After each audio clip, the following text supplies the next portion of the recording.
Howie Roseman is locked up here for a long time.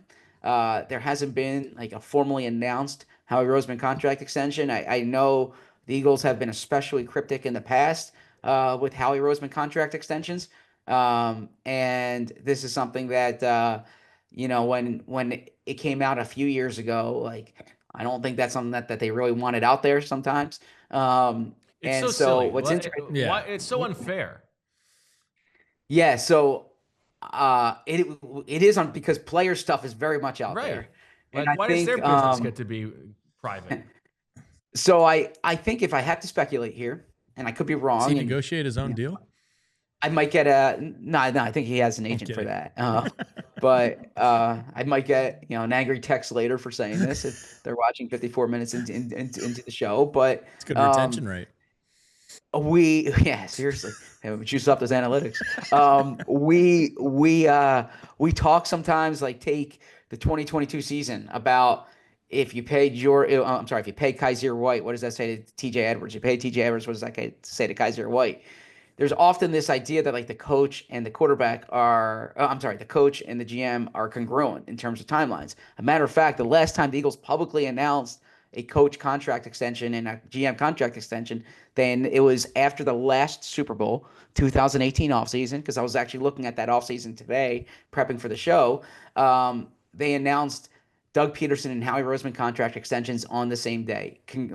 And a big thing in that press release that day, and Jeffrey Lurie even spoke that night, is that the coach and the GM are tied for the same period of time, right? And that's one thing that you hear. If this is the case that Howie Roseman has signed a contract extension already, and Jeffrey Lurie said yesterday he's locked up for a long time, then that means there's been a period of time, however long that is, when Howie Roseman has been locked up and the head coach has not been. So I think that's probably why they're especially cryptic on this. I, it's a very good point, and you would also add to that. If this was like players and you knew all the contract details, Yeah. Guess what? In Philadelphia, the GM's making more money than the head coach, and there will be other and it would be reflective of how the power dynamics work in most organizations, because I'm sure Yeah. there are a lot of places where the head coach is making more money than the general manager. Yeah, that's a valid point. That's a valid point. That's And probably the and reason. GM contracts are not as public as head coach contracts are. And there was a podcast that Bo and I've joked about in the past about Thomas with Thomas Dimitrov, great guest at the Super Bowl. Thank you, Thomas, for coming on from Super Sports. But in Thomas Dimitrov's podcast, he would ask all these GMs like, why don't you think GMs get paid more when they have such an important job? And you know I what? do think that The honest answer to Thomas Dimitrov, the one that he's been searching for all these years, is because it's not public. that's a good point. That's a good If they point. wanted to Yeah. get paid more money, they should make it public, and then you can say, "Why You am I can not use getting? it, Why yeah. am I getting paid 1/10 of Christian Kirk?" Yeah. Yeah. That's a, Chris but Ballard's the most overhyped GM in the world, and he's getting $5 million. but I've said this for a long time, and I stand by this. The Eagles organization it more closely resembles a baseball club than the other 31 football teams. And what I mean by that is in baseball, the GM or the president of baseball operations, he's king, right? I shouldn't say he's king. He's the big deal in the organization. And the manager tends to be viewed as fungible to a certain extent. You Absolutely. look at Dombrowski is king of with Phillies land. Rob Thompson is merely exactly. a passenger. Yeah, Brian Cashman with the Yankees. You go on down the list. Um, the baseball GMs.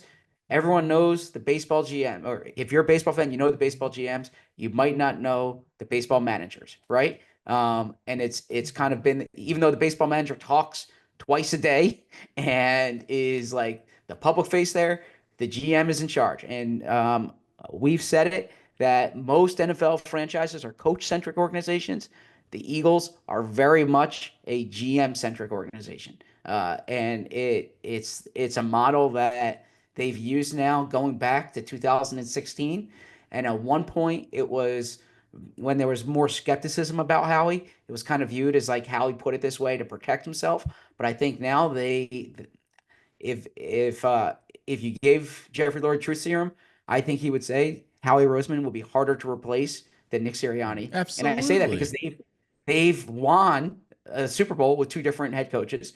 They've, Jeffrey Lurie, every coach he's hired has made the playoffs within his first 2 years, has had double-digit wins within the first 2 years. And I think that he views Howie's talent as harder to replace than Nick's talent.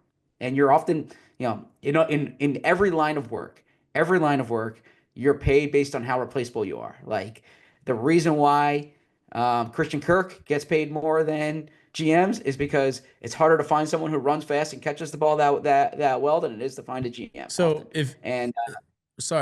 he's going to be the highest paid GM in the league if he isn't already. What do we have? I would be blown away if that was not the case. What do we have a ballpark speculation number here? Are we talking between 5 and 7 a year? What are we guessing?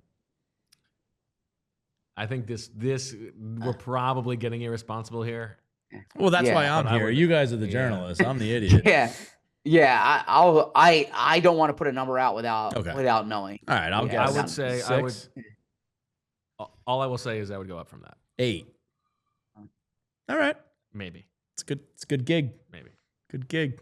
I mean, he's won 2 Super Bowls. Yeah, he deserves every penny. Give him all the money. If you are the best in the world at running the most popular sport in the country, like that, frankly, probably feels like an underpay.